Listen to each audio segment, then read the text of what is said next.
Welcome back to my channel. दोस्तों, आज की वीडियो में हम बात करेंगे कि कार्तिक छठ पूजा 2021 में कब है, क्या है इसका दिन, पूजा विधि, शुभ मुहूर्त और साथ ही साथ कथा के बारे में।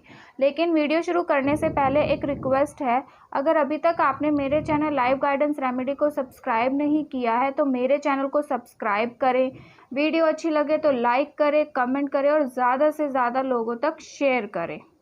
दोस्तों, छठ पर्व या छठ पूजा कार्तिक शुक्ल षष्ठी को मनाया जाने वाला लोक पर्व है। इसे सूर्य षष्ठी के नाम से भी जाना जाता है। यह पर्व दिवाली के 6 दिन बाद मनाया जाता है। यह पर्व मुख्य रूप से उत्तर भारत के राज्य बिहार, झारखंड और पूर्वी उत्तर प्रदेश में बड़े ही धूमधाम से मनाया जाता है। छठ पूजा में सूर्य देव और छठी मैया की पूजा व उन्हें अर्घ देने का विधान है। छठ पूजा 4 दिनों तक चलने वाला लोक पर्व है। यह 4 दिवसीय उत्सव है जिसकी शुरुआत कार्तिक शुक्ल चतुर्थी से होती है और कार्तिक शुक्ल सप्तमी को इस पर्व का समापन होता है। इस साल यह पर्व 10 नवंबर को मनाया जाएगा। छठ पूजा का मुहूर्त 10 नवंबर सूर्यास्त का समय 5:30 पर संध्या अर्घ होगा। वहीं 11 नवंबर सूर्योदय का समय 6:40 पर उषा अर्घ होगा। पूजा का विधान। छठ पूजा में सूर्य देव की पूजा की जाती है और उन्हें अर्घ दिया जाता है।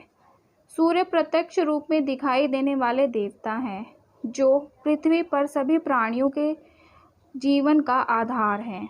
सूर्य देव के साथ साथ छठ पर छठी मैया की भी पूजा का विधान है।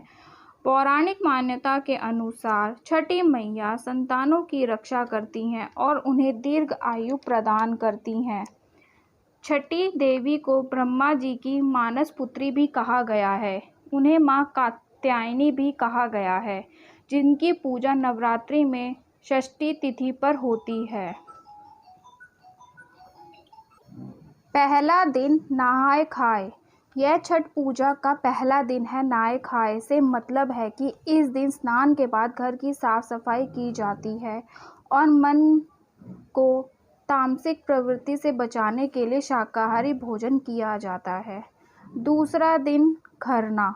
खरना छठ पूजा का दूसरा दिन है। खरना का मतलब पूरे दिन के उपवास से है। इस दिन व्रत रखने वाला व्यक्ति जल की एक बूंद तक ग्रहण नहीं करता। संध्या के समय गुड़ की खीर, घी लगी हुई रोटी और फलों का सेवन किया जाता है। साथ ही घर के बाकी सदस्यों को इसे प्रसाद के तौर पर दिया जाता है। तीसरा दिन संध्या अर्घ। छठ पर्व के तीसरे दिन कार्तिक शुक्ल षष्ठी को संध्या के समय सूर्य देव को अर्घ दिया जाता है। शाम को बांस की टोकरी में फलों, ठेकुआ, चावल के लड्डू आदि से अर्घ का सूप सजाया जाता है, जिसके बाद व्रती अपने परिवार के साथ सूर्य को अर्घ देती है। अर्घ के समय सूर्य देव को जल और दूध चढ़ाया जाता है और प्रसाद भरे सूप से छठी मैया की पूजा की जाती है। सूर्य देव की उपासना के बाद रात्रि में छठी माता के गीत गाए जाते हैं और व्रत की कथा भी सुनाई जाती है। चौथा दिन उषा अर्घ। छठ पर्व के अंतिम दिन सुबह के समय सूर्य देव को अर्घ दिया जाता है। इस दिन सुबह सूर्य उदय से पहले नदी के घाट पर पहुंचकर उगते सूर्य को अर्घ देते हैं।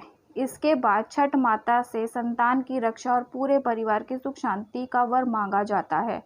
पूजा के बाद व्रती कच्चे दूध का शरबत पीकर और थोड़ा प्रसाद खाकर व्रत को पूरा करती है, जिसे पारण या परन कहा जाता है। छठ पूजा विधि। छठ पूजा से पहले निम्न सामग्री जुटा लें और फिर सूर्य देव को विधि विधान से अर्घ दें। बांस की 3 बड़ी टोकरी, बांस या पीतल के बने 3 सूप, थाली, दूध और ग्लास, चावल, लाल सिंदूर, दीपक, नारियल, हल्दी, गन्ना, सब्जी और शकरकंदी, नाशपाती, बड़ा नींबू, शहद, पान, साबुत सुपारी, कपूर, चंदन और मिठाई प्रसाद के रूप में ठेकुआ, मालपुआ, खीर, पूरी, सूजी का हलवा, चावल के बने लड्डू लें। अर्घ देने की विधि। बांस की टोकरी में उपरोक्त सामग्री रखें। सूर्य को अर्घ देते समय प्रसाद सूप में रखें और सूप में ही दीपक जलाएं। फिर नदी में उतरकर सूर्य देव को अर्घ दें। चलिए अब जानते हैं छठी की कथा के बारे में। छठ पर्व पर छठी माता की पूजा की जाती है, जिसका उल्लेख पुराणों में भी मिलता है। एक कथा के अनुसार प्रथम मनु स्वयंभू के पुत्र राजा प्रियव्रत को कोई संतान नहीं थी। इस वजह से वे दुखी थे। महर्षि कश्यप ने राजा से पुत्र प्राप्ति के लिए यज्ञ करने को कहा। महर्षि की आज्ञा अनुसार राजा ने यज्ञ करवाया।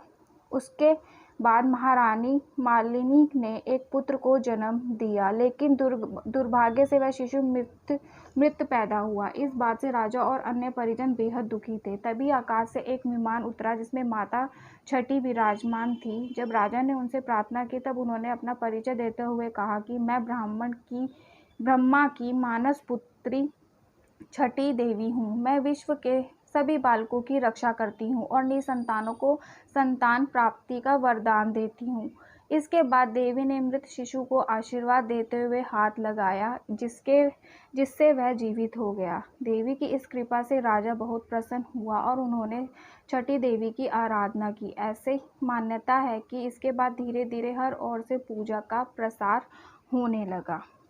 आपको एक जानकारी कैसी लगी ये तो मुझे ज़रूर बताइएगा ही। छठी संबंधित कोई भी जानकारी, मुहूर्त तिथि आपको नीचे डिस्क्रिप्शन बॉक्स में भी मिल जाएगी। वीडियो अच्छी लगे तो लाइक, कमेंट, शेयर ज़रूर करें। मिलती हूँ आपसे फिर किसी नए वीडियो पे, फिर किसी नए टॉपिक के साथ।